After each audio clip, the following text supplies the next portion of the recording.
Ok, lão dương riêng biរបៀបធ្វើជាអក្សរភ្លើងបាទអញ្ចឹងយើងធ្វើរបៀបម៉េចបាទឥឡូវយើងចាប់ផ្ដើមជាមួយនឹងកម្មវិធី Adobe Photoshop CS6 បាទ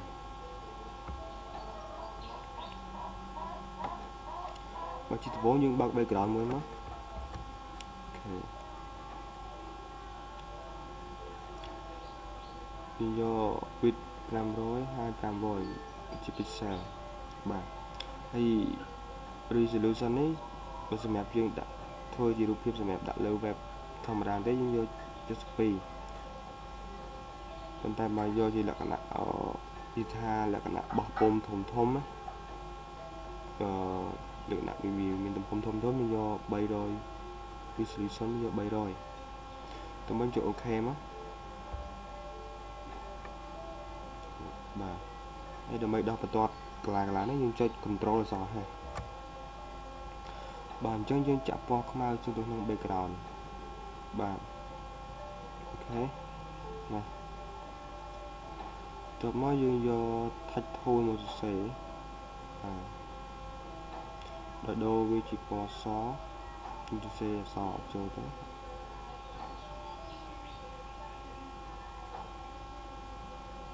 បាទយើងសរសេរ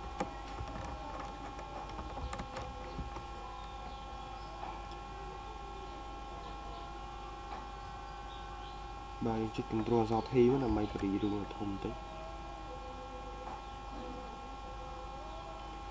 បាទដើម្បីដោះ Free Transform យើងចុច Space sorry យើងចុច Enter ឬក៏ចុចលើវា2ដងបាទ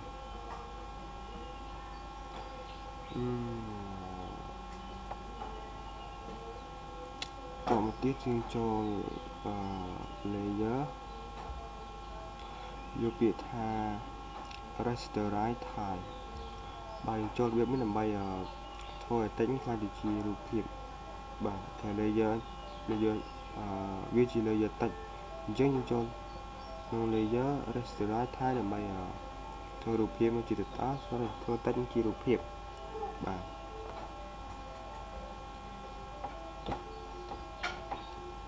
តមកយើង Control អក្សរ T មកបាទយើងយកពាក្យថា rotate 90 degree CCW យើងចូលអូខេយើងដោះ free transform ចូលសិនបាទចុច enter 2ដងហើយយើងចុច control ចុច style filter stylize win បាទត្រង់នេះយើងបើយើងយក from the left គាត់ថាខ្យល់វាបក់ពីឆ្វេងទៅស្ដាំបាទពីខាងនេះទៅវិញតែបើយក from the right វានឹងបក់ពីស្ដាំទៅឆ្វេងវិញបាទអញ្ចឹងក្នុងករណីនេះយើងចង់បានខ្យល់បក់ពីស្ដាំទៅឆ្វេងអញ្ចឹងយើងយក from the right អូខេតិចមកយើងយកអូខេបាទហើយបើសិនមកយើងចង់បានខ្យល់វាមានលក្ខណៈភាយទៅខ្លាំងយើងចុច Control អក្សរ S ពី2ទៅ3ដងបាទចុច2ដងបានហើយយើងចុច Control អក្សរ T មកបាទហើយយើងយកពាក្យថា rotate 90 degree CW ចុច enter 2ដងដើម្បីដោះ free transform បាទ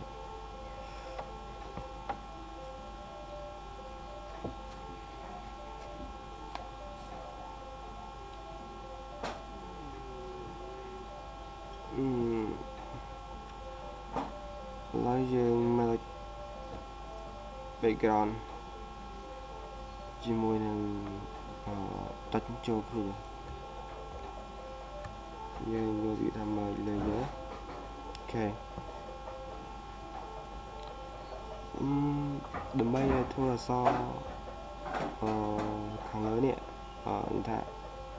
ថាស្រមោលព្រាវខាងលើទៅវាមានលក្ខណៈដូចជាភ្លើងឆេះយើងចូល filter liquid ឬក៏ស្មើនឹង shortcut key shift control x បាទតើមកយើង ប្រើឧបករណ៍ forward web tool ឬក៏ shortcut key អក្សរ W ដើម្បីយកមកពត់ស្មងលើនេះឲ្យវាមានលក្ខណៈដូចជាភ្លើងកំពុងឆេះបាទអញ្ចឹងយើងពត់ឲ្យវារាងកោងបាទឃើញទេធម្មតាភ្លើងមិនមែនឆេះមកត្រង់អញ្ចឹងវាអាចមានកោងអញ្ចឹងបាទយើងពត់វាដូចនឹងភ្លើងទេ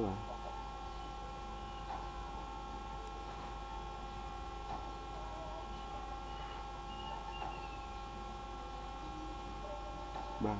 អញ្ចឹងខ្ញុំសន្មតថាខ្ញុំយកប៉ុណ្ណឹងចុះទៅមិនជាអូខេมั้យបាទអញ្ចឹងចេញមកដើម្បីធ្វើឲ្យ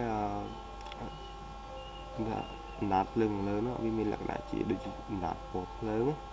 យើងចូល mode make mode grayscale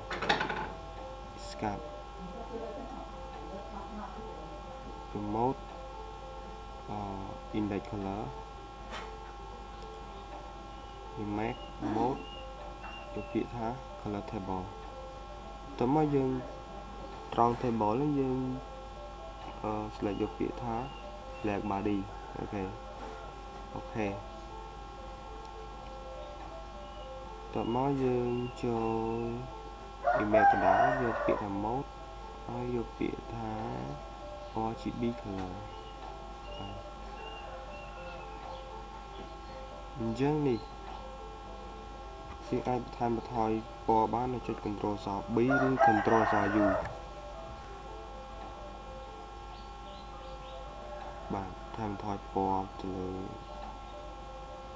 បាទនេះឲ្យភ្លឺខ្លាំងឬក៏ Ctrl U increase color មួយមកនេះ